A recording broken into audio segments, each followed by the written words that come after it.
ఈరోజు సాలూరా మండల కేంద్రంలో పద్మశ్రీ మందాకృష్ణ మాదిగ గారి ఆదేశాల మేరకు నిరవర దీక్ష ఈ నిరసన దీక్షలు కొనసాగించడం జరుగుతుంది. ఏదైతే సుప్రీంకోర్టు ఇచ్చిన తీర్పును అనుసరించి ఈ రేవంత్ రెడ్డి ప్రభుత్వం ఈరోజు మాదిగలకు మోసం చేస్తూ ఉంది. నిండు అసెంబ్లీలో ఇచ్చినటువంటి మాటను నిలుపుకోవాలని మేము డిమాండ్ చేస్తూ ఉన్నాము. ఏబిసిడి వర్గీకరణ చట్టం అయ్యేంత వరకు ఎలాంటి ఉద్యోగ నియామకాలు కానీ ఉద్యోగ నోటిఫికేషన్లు కానీ నిలిపివేయాలని మేము డిమాండ్ చేస్తూ ఉన్నాము.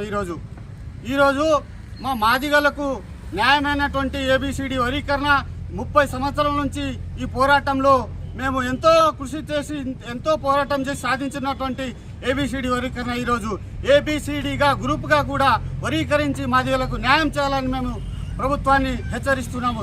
లేదంటే లేని ఏడల ఈ గౌరవశ్రీ మందాకృష్ణ మాదిగ గారి నాయకత్వంలో రేపు జరగబోయే లక్ష డప్పుల 1000 గొంతుల కార్యక్రమాన్ని విజయవంతం చేసుకొని మీకు రాజకీయ భూస్థాపన చేస్తామని మేము హెచ్చరిస్తూ ఉన్నాము. జై మాదిగ, జై జై మాదిగ. లేటెస్ట్ న్యూస్ తెలుగు మరియు ఇంగ్లీష్ అప్డేట్స్ కోసం ఇప్పుడే క్యూన్యూస్ అఫీషియల్ యాప్ ని ప్లే స్టోర్ నుండి డౌన్లోడ్ చేసుకోండి. సరికొత్త సమాచారాల కోసం క్యూన్యూస్ వెబ్సైట్ ని ఫాలో అవ్వండి. ఛానల్లో ప్రాంతీయ, జాతీయ, అంతర్జాతీయ వార్తలు వీక్షించండి. లైక్ చేయండి.